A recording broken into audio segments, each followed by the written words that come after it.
Hello everyone, very good morning to all of you. जल्दी से audio video बता देंगे। ऑडियो वीडियो सही है। Good morning Ram ji. Hello everyone, very good morning to all of you. जल्दी से ऑडियो वीडियो बता देंगे। ऑडियो वीडियो सही है। ठीक है, चलो बढ़िया। Good morning. और आगे बढ़ने से पहले मैं आपको बता देना चाहती हूँ, ये हमारा व्हाट्सएप ग्रुप है, टेलीग्राम ग्रुप है। इनमें से आप कहीं भी ज्वाइन नहीं हुए हैं तो हो जाएंगे। यदि आप हमारा कोर्स परचेज करते हैं, आपको मिलते हैं नोट्स, पीवाई के वेदांत 100+ मॉक टेस्ट। एंड ये रहा हमारा कोड। यदि आप इसको यूज करेंगे तो आपको 10% ऑफ मिलेगा। ठीक है, आज हम यूनिट 4 स्टार्ट करने जा रहे हैं। ठीक है, और आज से लेकर आज देखते हैं कि किस तरह से सिस्टम रहता है। और आगे आने वाली जितने भी क्लासेस होंगी वो लगभग 2 आवर की जो है वो रहेंगी। ठीक है, और सुखराम जी कैसे हैं? आपको ज्ञात होगा या आपको पता लग गया होगा कि ऑनलाइन फॉर्म्स फिल होना स्टार्ट हो गए हैं। ठीक है, 10 मई जो है उसकी लास्ट डेट है। ठीक है, और साथ ही साथ डेट ऑफ एग्जामिनेशन एक ही है, 16 जून। ठीक है, 16 जून को एक ही दिन आपका एग्जाम होगा। और साथ ही साथ जो है आपका जर्नल की फीस है 1150 रुपए। ओबीसी ईडब्ल्यूएस जर्नल उसकी 600 है। और SC ST और PWD एंड थर्ड जेंडर की 325। ठीक है, और एक ही दिन एग्जाम होगा और साथ ही साथ ऑफलाइन मोड में जो है एग्जाम होगा।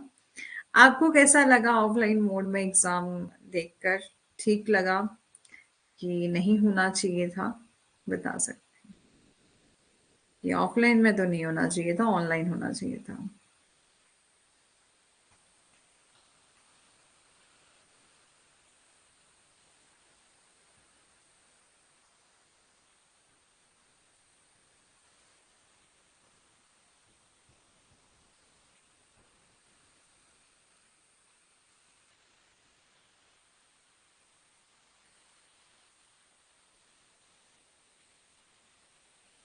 लास्ट डेट कितनी बताई? 10 मई है ना? 10। चलो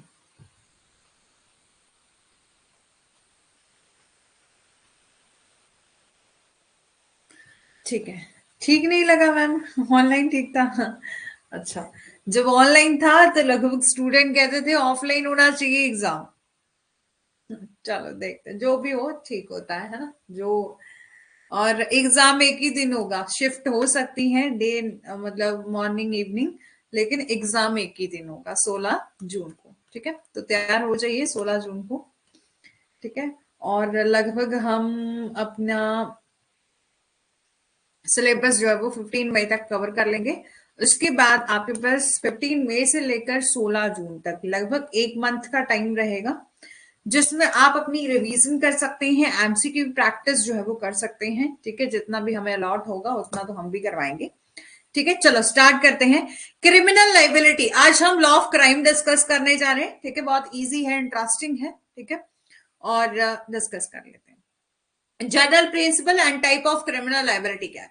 तो बोला है कि हमारे समाज में अक्सर अपराध होते हैं जो कि मानवता के सिद्धांत के खिलाफ है। ठीक है, कि in our society crime is often taken place which against the principle of humanity. A person convicted for a crime, जिस भी पर्सन को कन्विक्ट किया जाता है, जिस भी पर्सन के खिलाफ दोष सिद्धि होती है कि उस पर्सन ने यह अपराध किया है, वो क्रिमिनली लाइबल ठहराया जाता है, कि उसकी ये क्रिमिनल लाइबिलिटी जो है वो बनती है। The general principle actus reus means reus बहुत ही इंपॉर्टेंट रोल प्ले करते हैं जब डिसाइड करना हो किसी पर्सन की क्रिमिनल लाइबिलिटी को।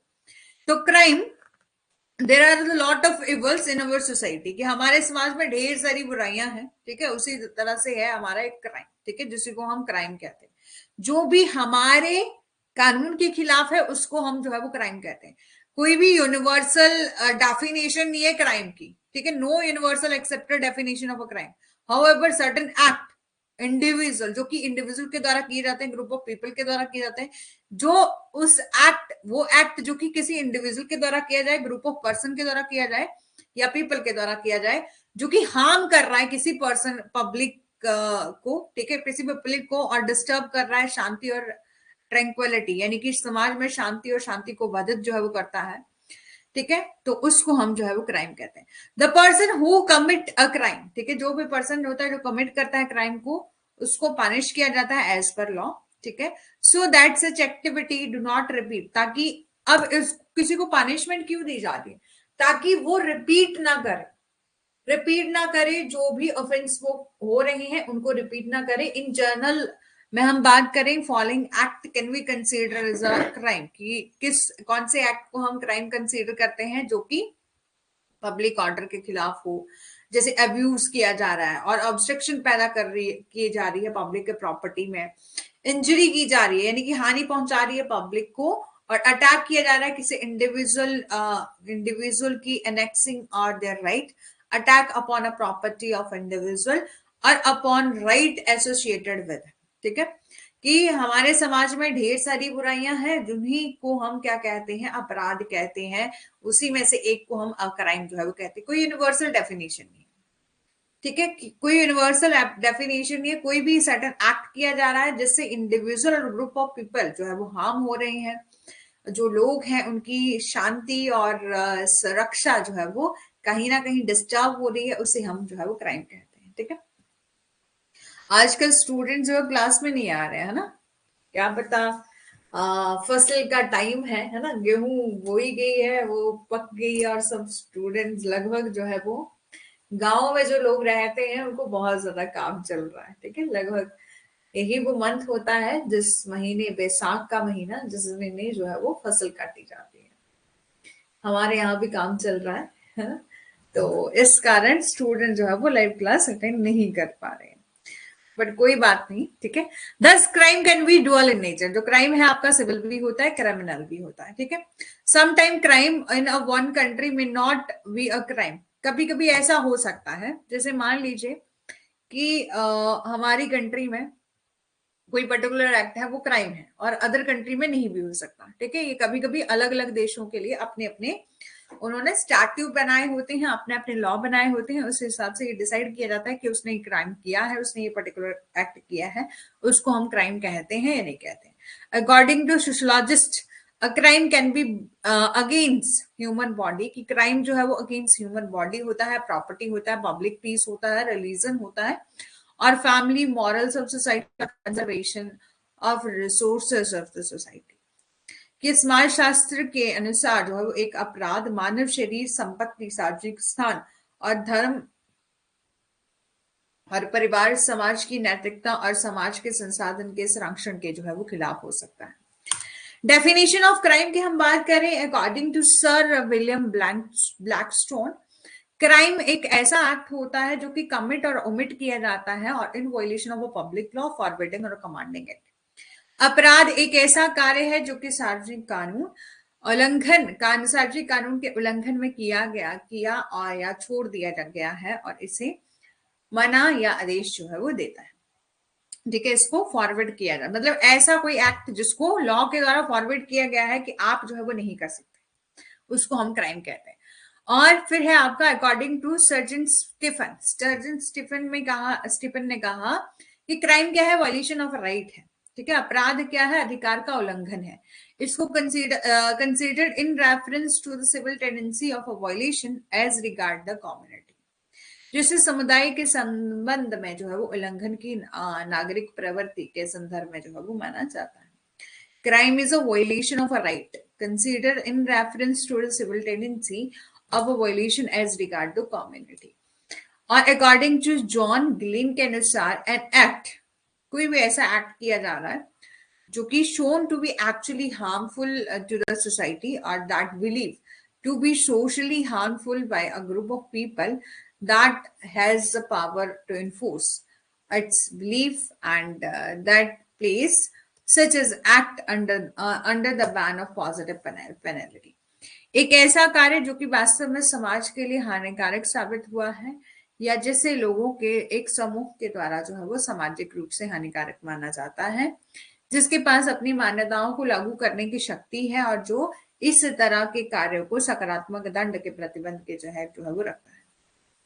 According to professor S W Keeton, ठीक है, के अनुसार crime today would seem to be any undesirable act. ठीक है, कि आज अपराध जो है वो कोई भी अवांछनीय कार्य प्रतीत होता है, which the state find most convenient to correct by the institution of proceeding for the inflicting or infliction of penalty instead of leaving the remedy to the discretion of some injured person.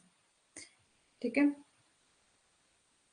कि आज एक अपराध जो है वो कोई अवांछनीय कार्य प्रतीत होता है जिससे राज्य को किसी घायल व्यक्ति के विवेक पर उपाय छोड़ने या के बजाय जुर्माना लगाने के लिए आगे बढ़ने की संस्था द्वारा सही करना या सबसे सुविधाजनक जो है वो लगता है. According to section 40 of IPC में जो है वो डिफाइन करा गया है, an offence did not a thing made punishable by the code. एक ऐसा अपराध कोड के अनुसार, यानी कि जो अपराध है वो इंडियन पेनल कोड के में दंडनीय बनाई गई चीज को दर्शाता है, कि ऐसा कोई एक्ट जो कि क्या है, पनिशेबल इन नेचर है. और according to Halsbury law of England, crime is a unlawful act. Crime क्या है, अनलॉफुल एक्ट है, गैर कानूनी एक्ट है और डिफॉल्ट है. ठीक है, which is an offence against the public rendered the person guilty of act default liable to legal punishment. एक अपराध एक गैर कानूनी कार्य या डिफॉल्ट है जो कि जनता के खिलाफ एक अपराध है और व्यक्ति को इस कार्य का दोषी जो है वो ठहराता है और कानूनी सजा के लिए उत्तरदायी है. ठीक है, अब role of government in society. Development of crime can largely be due to the role of law and the government itself in the society. के अपराध का विकास जो है वो काफी हद तक समाज में कानूनों और समाज सरकार की भूमिका के कारण जो है वो हो सकता है.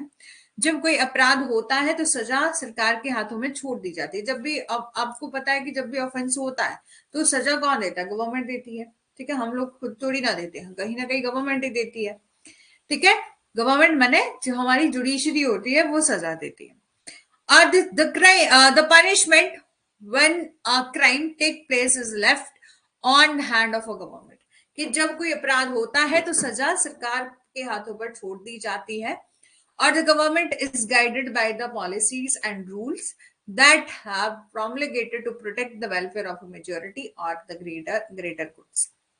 गुड. ठीक है, कि सरकार उन नीतियों और नियमों द्वारा निर्देशित होती है जिसने जिन्हें बहुमत या अधिक से अधिक भलाई के कल्याण की रक्षा के लिए प्रख्यापित किया गया.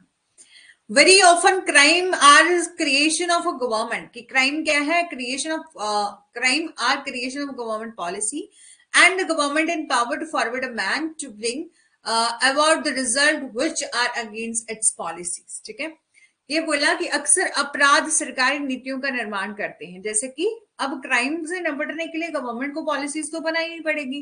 गवर्नमेंट के पास पावर है कि फॉरवर्ड किया जा सकता है किसी पर्सन को, रोका जाता है कि आप इन पॉलिसीज के खिलाफ कोई काम मत करो.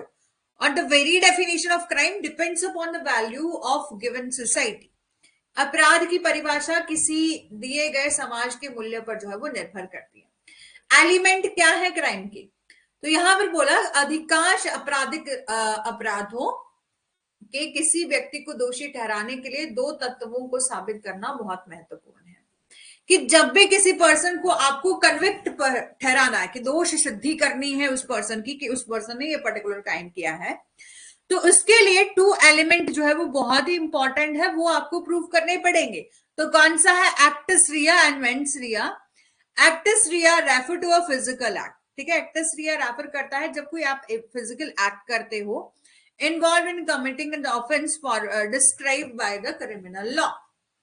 ठीक है, एक्टस रिया आपराधिक कानून द्वारा वर्णित अपराध को रोकने के में जो है वो शामिल शारीरिक कार्य को संदर्भित करता है. Mens rea mean accuse person has the intent. कि मेंस रिया मतलब जो एक्यूज पर्सन था, जिसने कोई अपराध किया, उसकी इंटेंशन थी, उसके माइंड में था, उसकी इंटेंशन थी कि वो कमिट करना चाहता किसी ऑफेंस को. उसको नॉलेज था कि मैं ये एक्ट कर रहा हूं, इससे क्या होगा, किसी दूसरे पर्सन की जान जा सकती है, उस पर्सन को चोट पहुंच सकती है. The intention of a person to commit a crime means a person mean to do something wrong और न्यू. कि वो पर्सन जो कुछ करने जा रहा है वो जानता है कि मैं जो करने जा रहा हूं वो गलत है. और should have foreseen the result of wrongful act, और इसका मतलब है कि वो गलत, ठीक है, और जिस एक्ट को मैं करने जा रहा हूं जिसका रिजल्ट क्या निकलेगा, रॉन्गफुल ही निकलेगा, गलत ही निकलेगा, मैं जो काम कर रहा हूं वो गलत है। उस पर्सन को पता था फिर भी उस पर्सन ने क्राइम किया, इट मीन्स उसकी इंटेंशन थी कि वो क्राइम करना चाहता है। Intention is not the same as a motive, intention और मोटिव सेम नहीं हो, मोटिव होता है उद्देश्य, इंटेंशन होती है कि मंशा, जैसे, ठीक है, आगे बहुत डिटेल में समझाऊंगी कि इंटेंशन और मोटिव में क्या क्या डिफरेंस होता है। और motive can be understood as a reason, कि मोटिव के लिए आपके पास रीजन होता है कि मैं चोरी करना चाहता हूं क्योंकि मेरा उद्देश्य क्या है, मैं ज्यादा से ज्यादा पैसे इकट्ठा करूं, ठीक है, इसलिए चोरी करना चाहता हूं। तो motive can be understood as reason that a person commit a crime, ठीक है, कि उस पर्टिकुलर रीजन के लिए जो है वो क्राइम कमिट करना चाहता हूं, ठीक है। while intent refer to person state of mind and willingness to break the law, देखो यहीं पर समझा दिया है, देखो बोला है मोटिव कैन बी अंडरस्टूड, कि किसी पर्सन को पता है कि मैं पैसे इकट्ठा करना चाहता हूं, ये उसका मोटिव है, उस रीजन से वो क्राइम कमिट कर रहा है, क्या कर रहा है, चोरी कर रहा है। While यदि हम बात करें तो इंटेंशन रेफर करता है किसी पर्सन का स्टेट ऑफ माइंड, उसकी मन की स्थिति जिसके कारण वो कानून को तोड़ने के लिए भी जो है तैयार हो गया है, उसकी इंटेंशन है, उसकी इच्छा है वो, ठीक है, उसका कोई उद्देश्य नहीं है, उसकी सिर्फ इच्छा है। लेकिन जो मोटिव होता है उसके लिए पर्टिकुलर एम होता है, उस एम को फुलफिल करने के लिए जो क्या करता है वो पर्टिकुलर ऑफेंस करता है, ठीक है। General principle of criminal liability, general principle क्या है क्रिमिनल लाइबिलिटी के, तो criminal liability is considered as the strongest formal contamination inflicted by the society which may result in deprivation of ordinary liberties of the offender by sentencing him for act committed by him. आपराधिक दायित्व को समाज द्वारा दी गई सबसे मजबूत औपचारिक निंदा जो है वो माना जाता है, जिसके परिणाम स्वरूप अपराधी को उसके द्वारा किए गए किसी भी कार्य के लिए सजा देकर उसकी सामान्य स्वतंत्रता से वंचित जो है वो किया जा सकता है, ठीक है। और यानी कि criminal liability consider the strongest formal contemplation infected by the society which may result in deprivation of ordinary liberty of the offender by sentencing him for an act or committed by him. Criminal liability can be accessed under the range of offenses. Criminal liability can access, criminal liability को access कर सकते हैं under the range of offenses, यानी कि जिस person ने कोई अपराध किया है, it means वो क्रिमिनली तौर पर लाइबल है, ठीक है। स्कोप क्या है क्रिमिनल लाइबिलिटी का, कंडीशन क्या है क्रिमिनल लाइबिलिटी की, ये सब जो है वो five most basic and fundamental fact है क्रिमिनल लाइबिलिटी की। सबसे पहले एक्टस रिया, एक्टस रिया मतलब उस पर्सन ने गिल्टी एक्ट किया, जो एक्ट किया वही क्या था, गलत था, उस एक्ट, ठीक है, वो एक्ट किया वही क्या है, गलत है, गिल्टी, गलत एक्ट किया उसने। दूसरा है मेंसरिया, मेंसरिया मतलब गिल्टी माइंड, उसकी इंटेंशन गलत है। और principle of concurrence, the principle in which it is presumed that guilty mental state और guilty act occur simultaneously together, वह सिद्धांत जिसमें माना जाता है कि दोष मानसिक स्थिति और एक दोष कार्य एक साथ होता है, और इस सिद्धांत का उपयोग सख्त दयता वाले मामलों के अपवाद के साथ जो है लगभग सभी अपराधों को साबित करने के लिए किया जाना चाहिए। फिर है आपका प्रिंसिपल ऑफ कॉजेशन, ठीक है, कि कार्य कारण का सिद्धांत, ठीक है, principle of causation, the principal that link the guilty person conduct, कि वह सिद्धांत जो कि दोषी व्यक्ति के आचरण और अंतिम परिणाम को जोड़ता है। The principle that link the guilty person conduct and end result that is crime, वह सिद्धांत जो कि दोषी व्यक्ति के आचरण और अंतिम परिणाम को जो है वो जोड़ता है, जो अपराध है। ये इस मैगजीन पर बेस्ड है, नुल्ला, ठीक है, पोइना सिने लेगे, नुल्ला पोइना साइन लेगे, इस मैगजीन पर आधारित है, जिसका अर्थ है कि कानून बिना किसी अपराध नहीं, कानून के बिना कोई अपराध नहीं, ठीक है। इसका मतलब समझ में आया, समझ आया? देखो, कानून के बिना कोई अपराध नहीं। इट मीन्स कि जैसे मान लीजिए फॉर एग्जाम्पल के लिए हमारी इंडिया में ना चोरी करने की सजा है, ठीक है। और यदि मान लीजिए फॉर एग्जाम्पल कि इंडिया में चोरी करने की कोई सजा नहीं है, तो कोई पर्सन चोरी कर रहा है, इट मीन्स कि उसने कोई क्राइम नहीं किया। तो कानून के बिना no crime without law, law के बिना कोई क्राइम नहीं है। Which mean that person cannot be punished for something that is not prohibited by law। एक आदमी जो किसी चीज के लिए दंडित नहीं किया जा सकता जो कि कानून के द्वारा निषिद्ध है। और simple premises here that a man can only be punished for a consequences of its own action। यहां सरल आधार ये है कि एक आदमी को केवल अपने स्वयं के कार्यों के परिणामों के लिए दंडित जो है वो किया जा सकता है। एक बार बता दीजिए, ठीक है। प्रिंसिपल ऑफ कॉजेशन कहता है कि इस लैटिन मैक्सिम पर जो है वो बेस्ड है। क्या मैक्सिम है? नुल्ला, ठीक है, पोइना सीने लेकिन। इट मीन्स कि नो क्राइम विदाउट लॉ, बिना लॉ के, बिना कानून के कोई क्राइम नहीं है। जैसे फॉर एग्जाम्पल के लिए मान लीजिए इस टाइम, ठीक है, इस टाइम कोई अपराध है, जैसे फॉर एग्जाम्पल के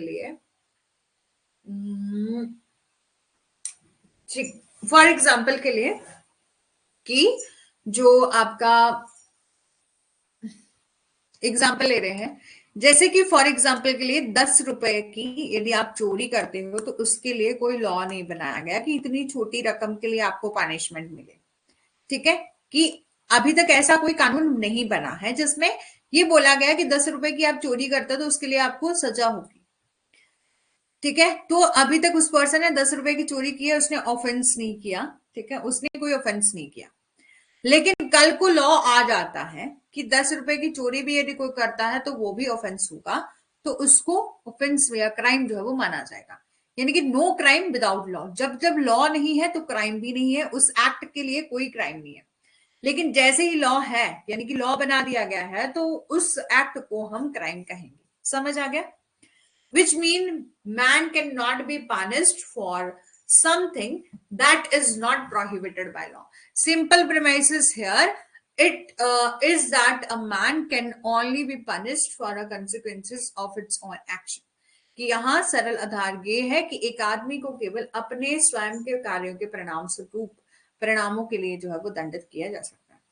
दूसरा है principle of resulting harm. This is the principle that state that a person can only be held responsible for the actual result of a crime and not for the presumption or assumption laid against him। कि ये सिद्धांत वह है जो कहता है कि किसी व्यक्ति को केवल अपराध के वास्तविक परिणामों के लिए जिम्मेदार ठहराया जा सकता है, ना कि उसके खिलाफ लगाए गए अनुमानों और मान्यताओं के लिए। समझ आया? इट मीन्स कि प्रिंसिपल ऑफ रिजल्टिंग हार्म ये कहता है यदि इस पर्सन ने कोई एक्ट किया है तो उसको उसी एक्ट के लिए रिस्पॉन्सिबल ठहराया जाएगा, जिम्मेदार ठहराया जाएगा। आप अपनी assumption और प्रिजम्पशन होता है कि हमने मान लिया कि उस पर्सन ने ये एक्ट किया है, उसने मान लिया कि उस पर्सन ने वो क्राइम किया है। जैसे मेरे आइडिया से वो पर्सन वहां जा रहा था, इट मीन्स कि उसी ने उसका मर्डर किया है। तो अजम्पशन और प्रिजम्पशन जो है वो आपका कोई उसके खिलाफ किसी पर्सन को रिस्पॉन्सिबल नहीं ठहराया जाएगा कि आप ओनली अजम्पशन और प्रिजम्पशन लगा रहे हो, प्रिज्यूम कर रहे हो कि ऐसा हो सकता है, तो आप किसी पर्सन को रिस्पॉन्सिबल ठहरा दो, नहीं, ठीक है। अब है आपका बोले these facts are ascertain or drawn from the Latin legal maxim actus non facit nisi menseteria। ये बहुत ही इंपॉर्टेंट है कि the act itself not guilty unless done without a guilty intention। कि जब तक किसी पर्सन का गिल्टी इंटेंशन नहीं है तब तक ऐसा नहीं माना जाएगा कि उस पर्सन ने कोई ऑफेंस किया है। कार्य स्वयं दोषी नहीं है तब तक कि दोषी इरादे से किया जाए। यानी कि इस पर्सन ने कोई एक्ट किया, उसकी कोई इंटेंशन नहीं थी, जब इंटेंशन नहीं थी तो उसने कोई क्राइम नहीं किया। तो बोला actus non facit nisi mens sit rea, it means की act itself is not guilty unless done without with a guilty intention. कि कार्य स्वयं दोषी नहीं है जब तक कि दोषी इरादे से जो है वो नहीं किया गया है। ठीक है, all criminal act require an external wrong which was intentionally done by a guilty person with malice in order to cause harm to other party। सभी आपराधिक कृत्य के लिए बाहरी गलत कार्य की आवश्यकता होती है जो कि दूसरे पक्षों को नुकसान पहुंचाने के लिए दोषी व्यक्ति द्वारा दुर्भावना के साथ जो है वो जानबूझकर किया गया था। ठीक है, all criminal act require an external wrong which was intentionally done by a guilty person with malice in order to cause harm to other party। ठीक है, और it is to be noted that mens rea include the mental element. ठीक है, mens रिया में mental element include होता है, यानी कि इस किसी क्राइम को करने के लिए मेरी मेंटल कंडीशन कैसी थी, यानी कि मेरी मंशा थी या नहीं थी, क्या मैं उस पर्सन का मर्डर करना चाहती थी या नहीं चाहती थी। Which require criminal to be aware, इसके लिए बहुत जरूरी है कि अपराधी को ये पता होना चाहिए कि मैं जो कर रहा हूं इससे किसी पर्सन को नुकसान पहुंच सकता है। ठीक है, उसको उसकी इंटेंशन थी, साथ ही साथ उसको नॉलेज भी था कि मैं ये एक्ट करूंगा। इट मीन्स कि वो पर्सन, मैं किसी को जैसे 3 फ्लोर वाली बिल्डिंग से किसी को धक्का दूंगा, इट मीन्स कि वो मर ही जाएगा, उसको पता था। एक्ट रिया रेफर करता है कि आपने कोई एक्ट किया। Actionable element of a crime, the action must be illegal in nature. Action जो है वो आपका must be illegal in nature होना चाहिए और should be have cause undue harm और destruction of to the person और प्रॉपर्टी।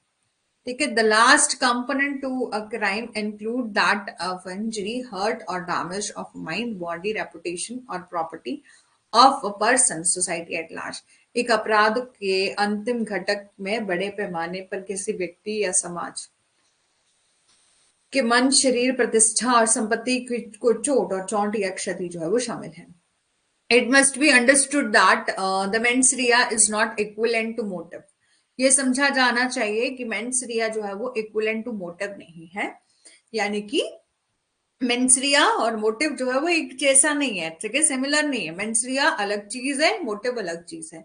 मेंसरिया इंप्लाइज अ mental state, कि किसी पर्सन की मेंटल कंडीशन या मेंटल स्टेट कैसी है, इन विच अ पर्सन इंटेंशनली चूज, जो कि इंटेंशनली जानबूझकर चूज करना चाहता है, ऑफ हिज ओन वायलेशन और इज वायलेट द लॉ।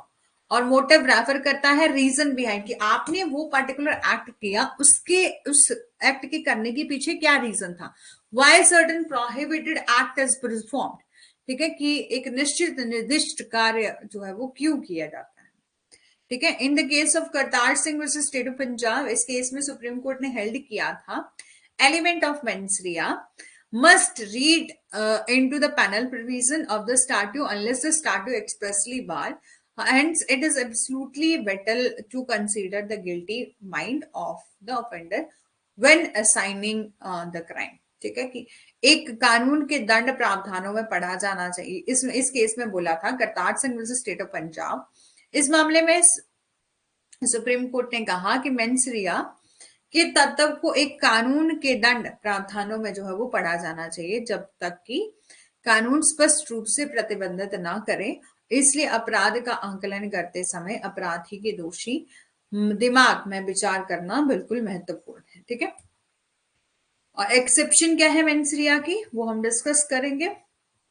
साथ ही साथ मैं आपको बताऊं कि जो आपका लॉ ऑफ क्राइम है, ठीक है, लॉ ऑफ क्राइम है, यहां से सवाल कैसे बनते हैं, तो स्टेटमेंट वाइज, ठीक है, कंसेप्चुअल क्वेश्चन आते हैं। स्टेटमेंट वाइज थोड़े बहुत जो है वो मैच ऑफ द फॉलोइंग, जहां पर सेक्शन मैच करने के लिए आते हैं वो, और assertion reason. Statement wise question बहुत पूछे जाते हैं यहाँ से। स्टेटमेंट वाइज जैसे स्टेटमेंट दे दी कंसेप्ट, जिसमें आपकी कंसेप्ट क्लैरिटी जो है वो लिखती है। ठीक है, स्टेटमेंट वाइज। तो एक्सेप्शन क्या है मेंसरिया की, तो यहां पर बोला since intention form such important part of determining the criminal liability, क्योंकि इरादा आपराधिक दायित्व का निर्धारण करने के लिए बहुत महत्वपूर्ण हिस्सा जो है वो बनता है। इसलिए अधिकांश देशों ने घोषणा की है कि व्यक्ति को का पागलपन एक ऐसी स्थिति है, यानी कि जो एक इंसान की इंसेनिटी एक ऐसी स्थिति है जहां पर उसको एग्जेम्प्ट किया जाता है कि वो लायबल है पनिशमेंट के लिए, ठीक है, और उसको पनिश जो है वो नहीं किया जाता. The most accepted from the insanity is a mental disease or defect which cause a person to have a distorted view of reality where he or she cannot differentiate the right or wrong. ठीक है, कि exception क्या है mens rea की, यदि mens rea को तब नहीं देखा जाएगा जब कोई पर्सन पागल है. अब जो पर्सन जो अनसाउंड माइंड है, जिसको पता ही नहीं क्या चीज सही है क्या गलत है, वो राइट एंड रॉन्ग में डिफरेंस ही नहीं जान सकता. ठीक है, तो राइट एंड रॉन्ग में डिफरेंस ही नहीं जान सकता. ठीक है, तो उसके लिए उसको एक्सेप्शन दी है, exception to the mens rea. And other scenario में बोला है कि किसी पर्सन को होली एग्जेम्प्ट किया है क्रिमिनल लायबिलिटी के लिए. ठीक है, और concise mind does not control the bodily movement और फंक्शन विच इज कॉल्ड ऑटोमेटिज्म. ठीक है, उदाहरण के लिए जैसे कोई किसी को नींद में चलने की बीमारी होती है ना, तो उसको पता नहीं होता कि मैं नींद में क्या कर रहा हूँ, किसी को धक्का लगा दिया नींद में चलते चलते या कुछ भी कर दिया, तो उसके लिए उस पर्टिकुलर केसेस में भी जो है वो एक पर्सन को होली एग्जाम्प्ट किया गया है कि यदि आप इस तरह की कोई एक्ट करते हो तो आपको क्रिमिनल लायबल नहीं ठहराया जाएगा. In such rare cases the person may be acquitted of all criminal charges given that their state of mind is proven beyond the reasonable doubt. कि ऐसे दुर्लभ मामले में व्यक्ति को सभी आपराधिक आरोपों से बरी किया जा सकता है और ये देखते हुए कि उसकी मन की स्थिति उचित संदेह से परे साबित होती है. Mental disorder such as a, देखिए यहाँ पर बोला कि जो मेंटल डिसऑर्डर है, मेंटल डिसऑर्डर यानी कि किसी पर्सन का मेंटली तौर पर वो सही नहीं है, उसको भी ऐसे केसेस में भी जो है उसको क्या किया है, ऐसी केसेस में इन सभी केसेस में भी उस पर्सन को एग्जेम्प्ट किया है कि ऐसा पर्सन यदि होगा तो उसको एग्जम्पशन मिलेगी और क्रिमिनली लायबल नहीं होगा.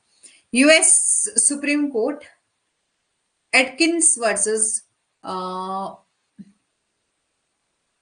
वर्जीनिया का एक मामला था 2002 का, जिसमें wherein the sentence of capital punishment was held to be unconstitutional.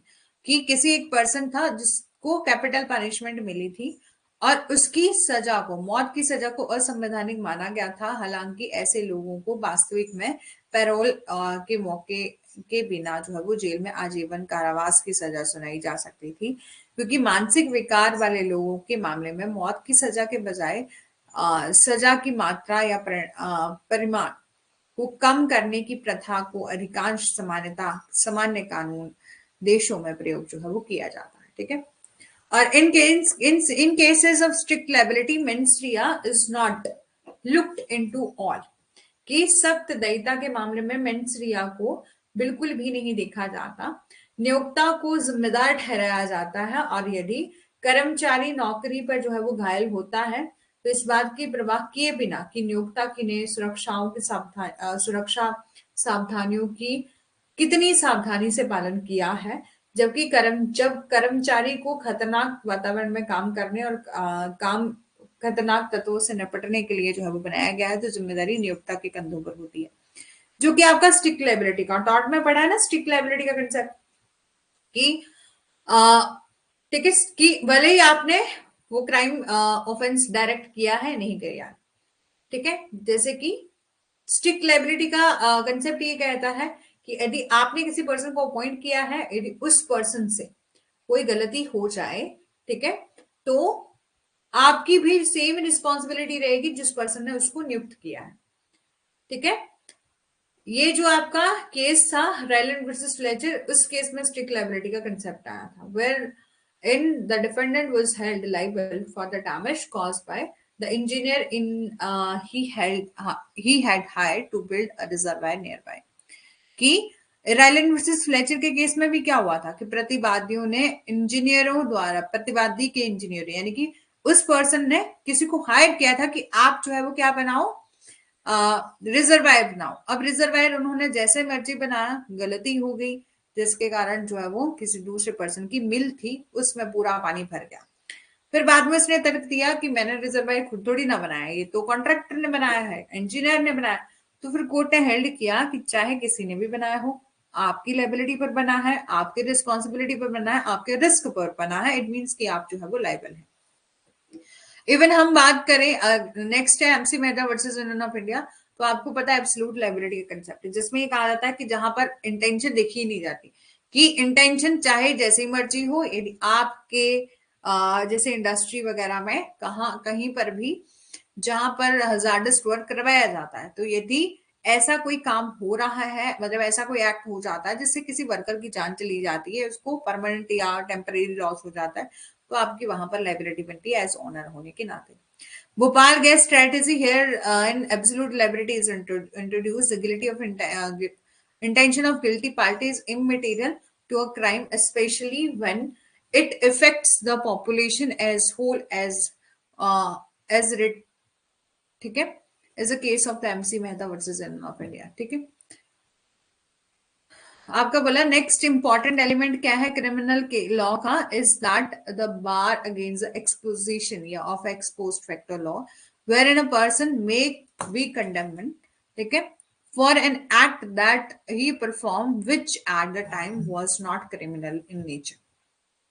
आपराधिक कानून में अगला सबसे महत्वपूर्ण तत्व या पूरा व्यापी कानूनों को लागू करने के खिलाफ जो है वो रोक है, जिसमें व्यक्ति को उस कार्य के लिए दोषी ठहराया जा सकता है जो उसने किया था, या उस समय प्रकृति में अपराध नहीं था लेकिन अब कानून के खिलाफ है, ठीक है। यानी कि उस टाइम जो है वो, जैसे मान लीजिए आज किसी पर्सन ने क्राइम किया, ठीक है, आज किसी पर्सन ने क्राइम किया, आज वो अपराध नहीं है, इन फ्यूचर कोई लॉ बन के आता है, वो एक्ट जो है वो पुराना जो उसने एक्ट किया है वो भी अपराध बन जाता है, तो उसको पुराने एक्ट के लिए लायबल नहीं ठहराया जाएगा। This basically mean that a person can not be punished for an act that he or she did in the past which was not of a criminal in nature, and criminal liability look into the consequences and punishment that may be given an individual in accordance to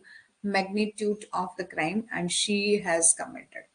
कि ये कहा कि आपराधिक कानून में अगला सबसे महत्वपूर्ण तत्व पूरे व्यापी कानूनों को लागू करने के खिलाफ जो है वो रोक है, जिसमें किसी व्यक्ति को उस कार्य के लिए दोषी ठहराया जा सकता है जो कि उसने किया था या उस समय प्रकृति में आपराधिक था, लेकिन अब कानून के खिलाफ इसका मूल रूप से मतलब है कि किसी व्यक्ति को उस कार्य के लिए दंडित नहीं किया जा सकता जो उसने अतीत में किया हो, यानी कि पहले किया हो, तब वो प्रकृति में अपराध जो है वो नहीं था। और इस प्रकार आपराधिक दायित्व उन परिणामों और दंडों को ये देखता है जो कि किसी व्यक्ति को उसके द्वारा किए गए अपराध की भयावहता के अनुसार जो है वो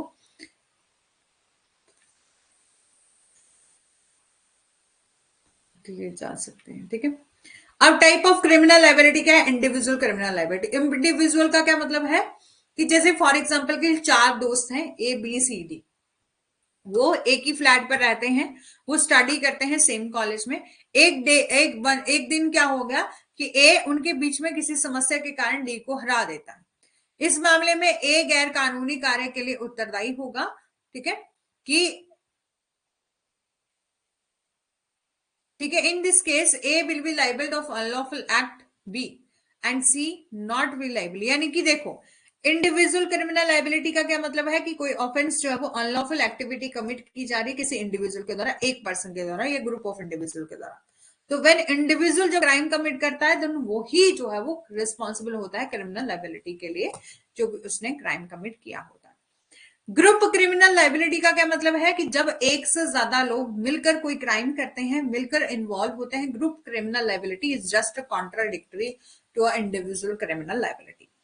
इन crime where 2 or more people are involved, जब 2 या 2 से ज्यादा लोग जो है वो इन्वॉल्व होते हैं in the commission of a crime, such case all people are liable for committing a crime in group liability along with the direct participant or indirect participant are also through the punishment in the crime committing by a group or can be the same for all or different based on their the role in a crime.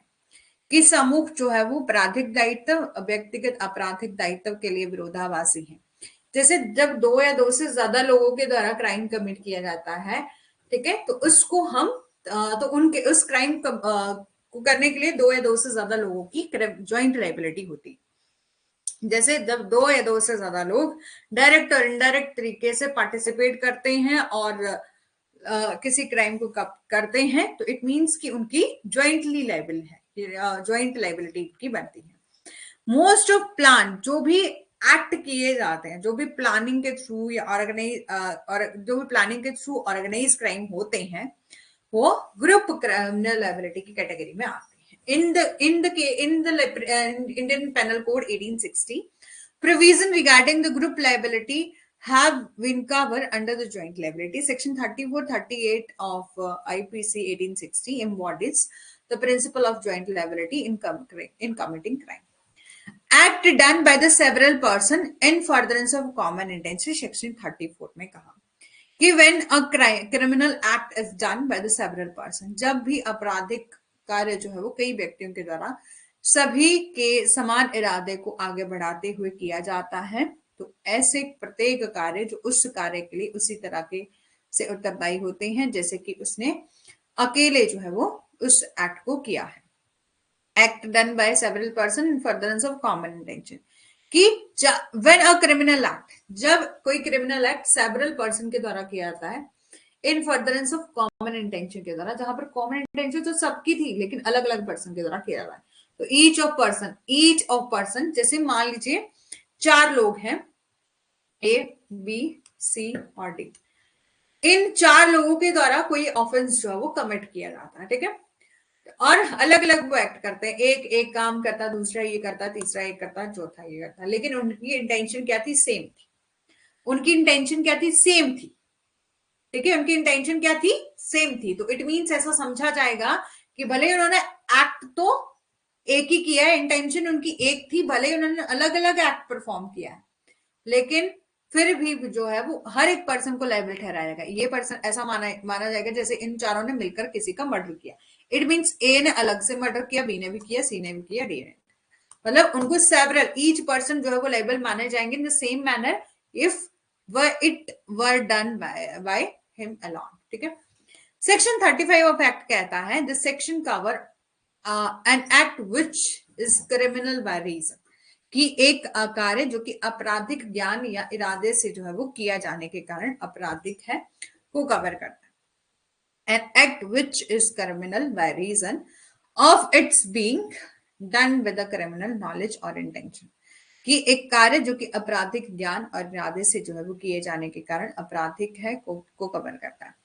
As per the provision of this section whenever an act, ठीक है, कि इस धारा के प्रावधानों के अनुसार जब भी कोई कार्य जो कि आपराधिक ज्ञान या इरादे से जो है वो किए जाने के कारण आपराधिक है, कई व्यक्तियों के द्वारा किया जाता है, तो ऐसे प्रत्येक व्यक्ति जो कि इस तरह के ज्ञान या इरादे के साथ अधिनियम में शामिल होते हैं तो उसी तरह के कार्य के लिए उत्तरदायी होते हैं, कि जैसे कि हर एक पर्सन ने अकेले उस पर्टिकुलर अपराध को किया है, ठीक है, कि as per provision of this section whenever an act, ठीक है, कि जब भी कोई कार्य जो किया जाता है which is criminal only by reason of its being done with a criminal knowledge, कि उसने कोई एक्ट किया, ठीक है, क्रिमिनल नॉलेज के साथ किया, क्रिमिनल इंटेंशन के साथ किया, done by the several person, एक से ज्यादा लोगों के द्वारा डन किया गया, each of person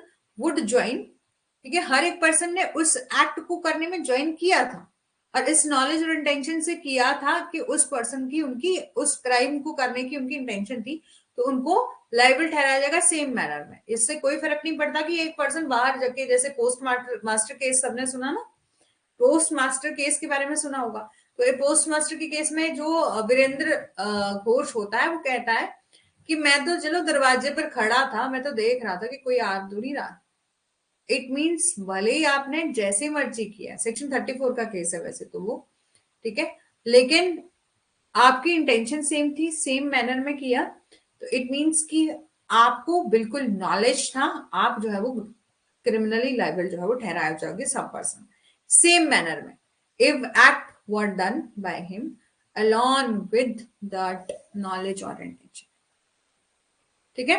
effect cause by the party or party by omission, section 36 में कहा है कि wherever the causing of certain effect or an attempt to cause the effect by an act or by omission is an offence, कि जहां किसी निश्चित प्रभाव के कारण उसका प्रभाव जो कि किसी कार्य द्वारा या चूक के द्वारा उत्पन्न करने का प्रयास या एक अपराध है, उसको ये समझा जाना चाहिए कि उसका प्रभाव उस प्रभाव का कारण जो है वो आंशिक रूप से किसी व्यक्ति के द्वारा या आंशिक रूप से एक चूक के द्वारा जो है वो एक अपराध है, कि wherever the causing of certain effect or attempt to cause that effect by act or by omission is an offense, it is to be understood that causing of effect partly by an act and partly by omission is the same offense, ठीक है। For example के लिए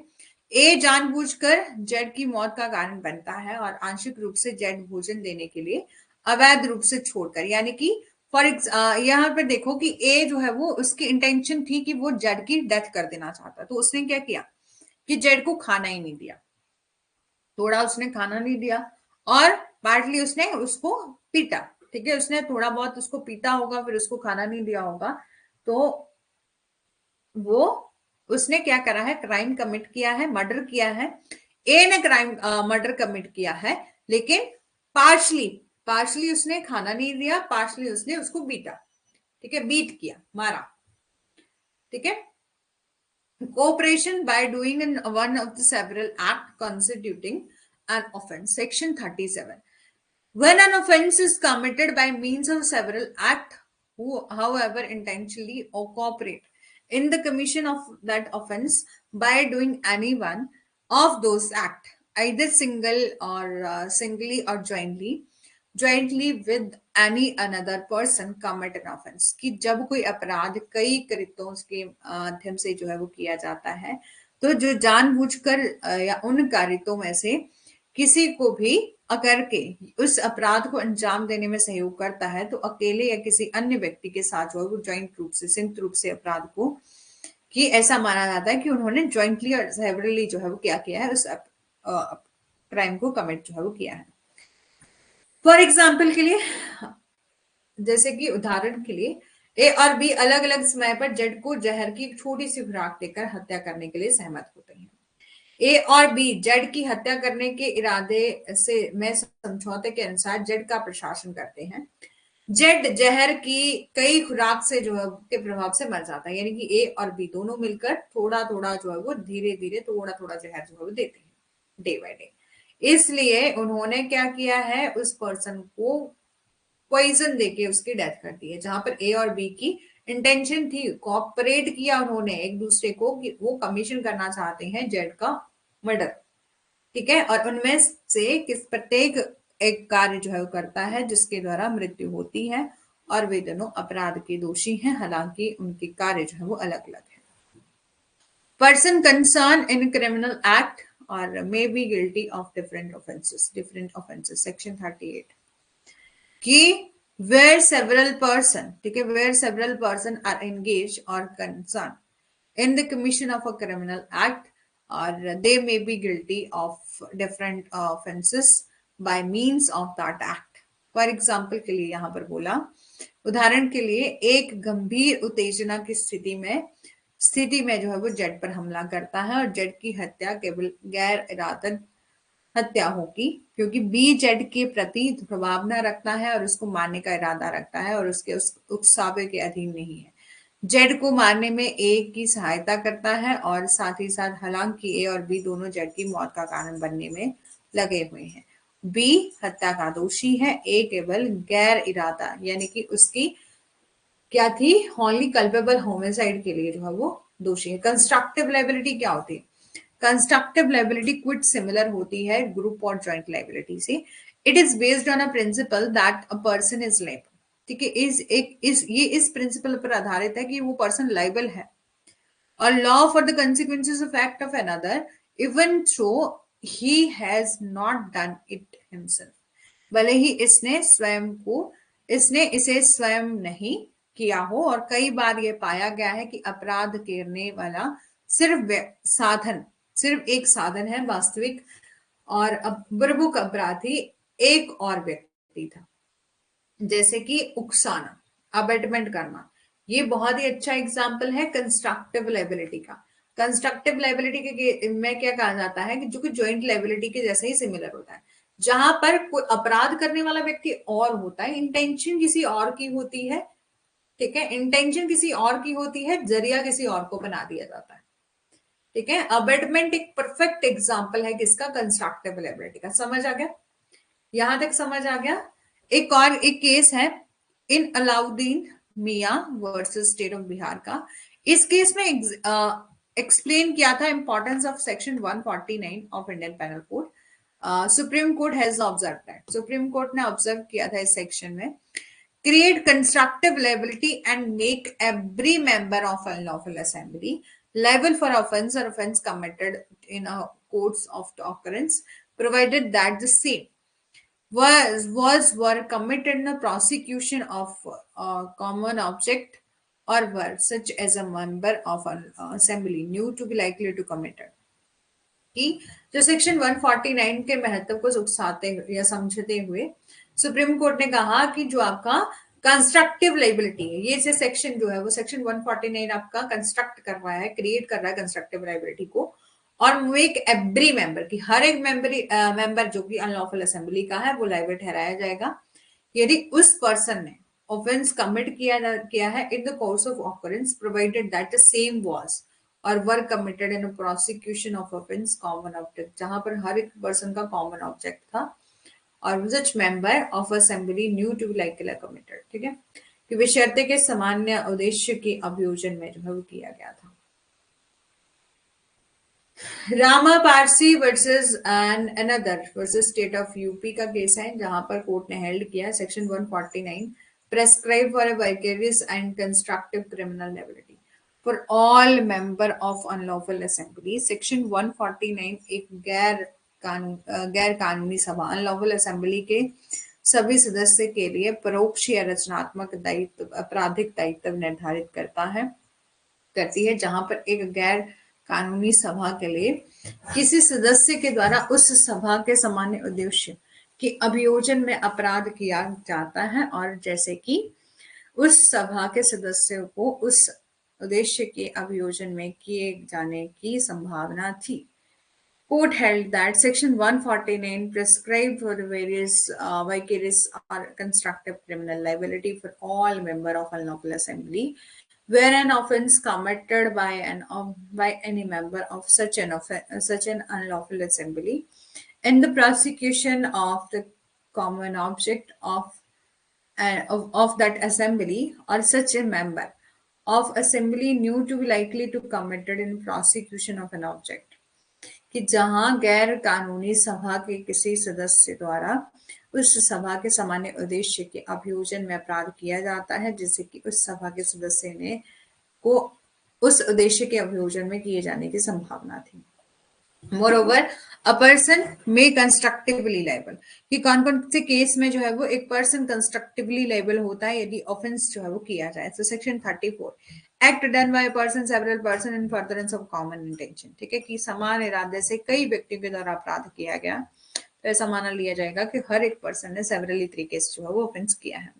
section 121A being a member of conspiracy to commit such offence, कि इस तरह के अपराध को करने के लिए साजिश का सदस्य होना.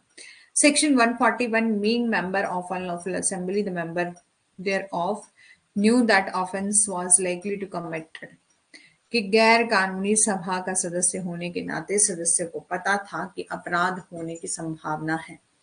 इसमें किसी भी कानून के निष्पादन या किसी भी कानूनी प्रकृति का विरोध करना, आपराधिक ताकतों से वश करना या आपराधिक बल का प्रदर्शन करना या कोई शरारत या आपराधिक अत्याचार करना, किसी भी व्यक्ति या संपत्ति को कब्जे में लेना या किसी व्यक्ति को वह करने के लिए मजबूर करना शामिल है कि वह कानूनी रूप से बाध्य जो है वो नहीं है। ठीक है, और इसी के साथ हमारा आज का सेशन यहीं तक था, और कल से जो है वो आपका 2 आवर का सेशन होगा।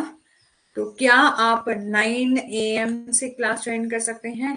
तो 9 से ठीक रहेगा ना, 9 से लेकर 11 तक।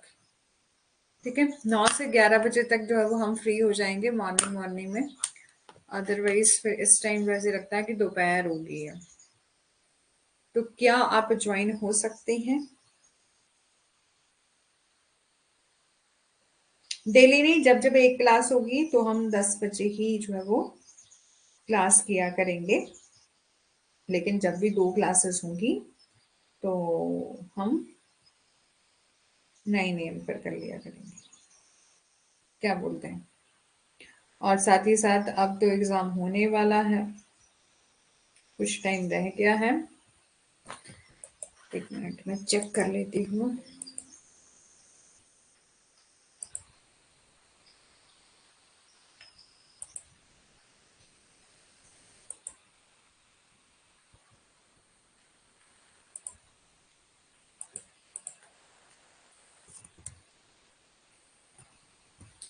हमें भी थोड़ी सी स्पीड जो है वो खींचनी पड़ेगी।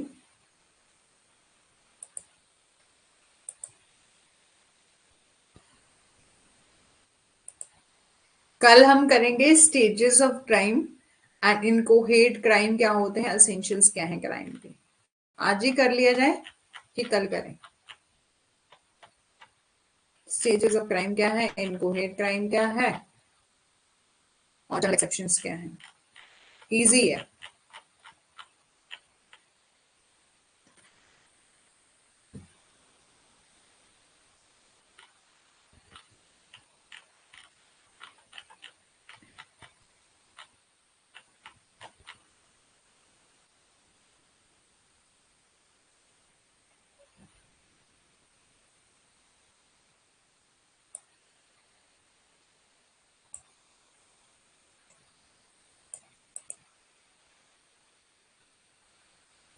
ठीक है, चलो, thank you so much. I hope कि आपको सेशन अच्छा लगा होगा। बाकी कल करते हैं।